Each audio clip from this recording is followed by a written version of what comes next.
Setelah penghuni surga itu masuk ke dalam surga, salamun qaulam min rabbir rahim.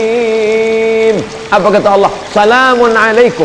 Masuk kamu ke dalam surga. Tibtum, kamu sudah berbuat baik. Fadkhuluha, masuk kamu ke dalamnya. Khalidin, kekal selamanya. Setelah mereka mendapatkan kenikmatan surga, jannatin tajri min tahtihal anhar, ada satu yang belum mereka dapatkan. Allah bertanya kepada penghuni surga, madza turidun? Kalian mau apa lagi penghuni surga? Penghuni surga menjawab, ada satu yang kami belum dapat ya Allah. Apa itu? Ridhaka. Orang yang mendapat surga belum tentu dapat ridho Allah, tapi orang yang dapat ridho Allah pasti dapat surga. Makanya di malam-malam Ramadan selalu kita minta, Allahumma inna nas'aluka ridhaka wal jannah wa na'udzubika min sakhatika wan nar. Tapi bercerita tentang ridho ini berceramah aja senang. Judul pengajian malam ini ridho, menerima takdir Allah, menggerakkan anak lidah yang senang. Tapi ketika sampai ke kita, beratnya minta ampun. Saya jujur sampai hari ini, meninggal almarhumah mak saya bulan Rajab Maret 2019, sampai hari ini dulu saya sangka dengan bergantinya hari, berubahnya musim, zaman bertukar, rasa sakit itu akan hilang. Setelah saya renung-renung, sakitnya itu hanya akan hilang kalau kematian itu datang kepada saya, barulah dia hilang. Jadi apalah yang bisa kita lakukan? Tak ada lain kecuali berserah kepada Allah Subhanahu wa taala. Wasta'inu ya ayyuhalladzina amanu ista'inu bis-sabri. Yang pertama sabar. Yang kedua wassalah, salat. Berbanyak salat. Salat sunat tarawih sudah, salat witir sudah.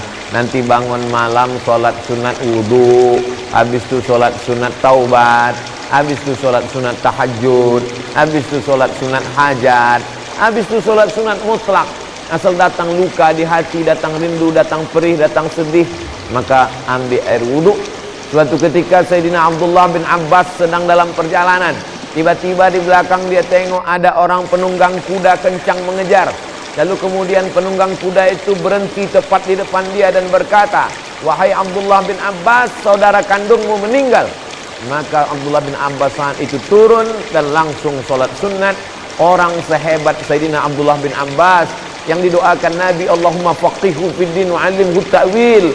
Yang saudara Nabi, ayahnya dengan Nabi, berkeluarga langsung bernalir darah mereka satu darah dengan Rasulullah SAW. Tetap juga dia minta tolong dengan sholat sunat. Dengan sholat sunat itu kita sedang berserah diri kepada Allah. Inna sholati wa nusuki wa mahyaya wa mamati lillah.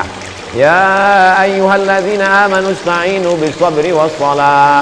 Innallaha ma'as sabirin. Kalau kita sabar, ridha, Allah menurunkan kekuatan. Kekuatan ini bukan dari kita. La haula wala quwata illa billah. Banyak orang melarikan kegundahan hidupnya ke narkoba, ke minuman keras, ke perbuatan yang tak diridhoi Allah. Tidak ada jalan lain kecuali berserah diri kepada Allah, balikkan semuanya kepada Allah. At-tahiyatul mubarakatus salawatut thayyibatu lillah. Bukan punya kita. Kita pun nenek moyang kita mengajarkan langkah rezeki, pertemuan, maut, bukan punya kita.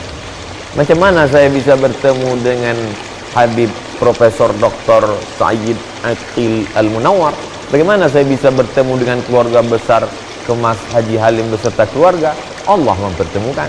Bertemu kita di majelis yang baik. 2 tahun yang lalu berjumpa, tahun yang lalu karena satu dan hal tak berjumpa, tahun ini diperjumpakan Allah dalam majelis karena Covid. Tahun depan kita tak tahu tahap yang akan terjadi. Maka kita semua sebetulnya dalam kudrat dan iradat Allah Subhanahu wa ta'ala. Kalau kita besarkan Allah dalam hati kita, maka terasa kecil dan hampa dunia ini. Tapi kalau kita besarkan dunia ini, maka kalau dia sudah menguasai hati kita, ketika dia hilang, maka hilanglah kita. Maka Allah Subhanahu wa ta'ala selalu mengajarkan kita, walitukabbirullah, besarkan Allah Subhanahu wa ta'ala. Kalau kau besarkan Allah, maka kecil makhluk ini di matamu. Kalau kau besarkan Allah, tapi kan mengomongnya aja yang enak tuh Pak Ustaz. Makanya kita disuruh mengucapkan afdalul zikri fa'lam annahu la ilaha illallah. Terbanyak kita sudah dibimbing oleh Habib Mahdi, la ilaha illallah, la ilaha illallah. Apa makna la ilaha? La mahbuba bihaqqin illallah. Tidak ada yang sebenar-benar dicinta kecuali Allah Subhanahu wa taala. Makanya Nabi Muhammad sallallahu alaihi wasallam itu dilepas Allah semua yang dia sayangi itu dari dalam hatinya. Yang disayangi ayah, meninggal ayahnya 2 bulan dalam kandungan. Walamma tamma min hamlihi syahrani ala ashhuril aqwalil marwiyah tufiya bil madinatil munawwarati abuhu Abdullah. Lepas ayahnya, ibu tinggal, maka dicabut Allah juga sayang ibu itu dalam hatinya. Meninggal Aminah. Siapa lagi? Paman.